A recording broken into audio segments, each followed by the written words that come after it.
ஒரு பெண் வந்து மாதவிடாய் அடைஞ்சிட்டாங்க, மெனார்க் ஆரம்பிச்சிருச்சு அப்படின்னா அந்த மெனார்க்கை ஒட்டி மாதவிடாய் துவங்கியதுக்கப்புறம் ஒவ்வொரு டைம் அந்த மாதவிடாய் வரும்பொழுது வீட்டில் வந்து உளுந்தங்கஞ்சி காய்ச்சி கொடுப்பாங்க. இது வந்து இன்றைக்கும் நிறைய வீடுகளில் செய்யக்கூடிய ஒரு பழக்கம். அந்த குழந்தைக்கு வந்து ஆரம்பத்தில் இருந்தே நல்ல அரிசியும் உளுந்தும் தொலி உளுந்தும் சேர்ந்து, அரிசி 1 கப்புனா 1/3 வந்து இந்த தொலி உளுந்து போட்டுக்குவாங்க. போட்டு நல்ல குழைவாக அந்த கஞ்சி ஆக்கி அதில் கொஞ்சம் உப்பு சேர்த்து கொள்வாங்க.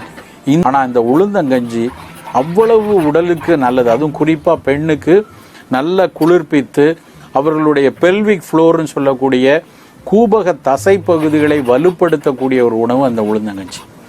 ஆனால் அந்த குழந்தைக்கு அது வந்து தன்னுடைய கருப்பையை வளர்க்கக்கூடிய ஹார்மோன்களையும் சீராக்கும்னு தெரியாது.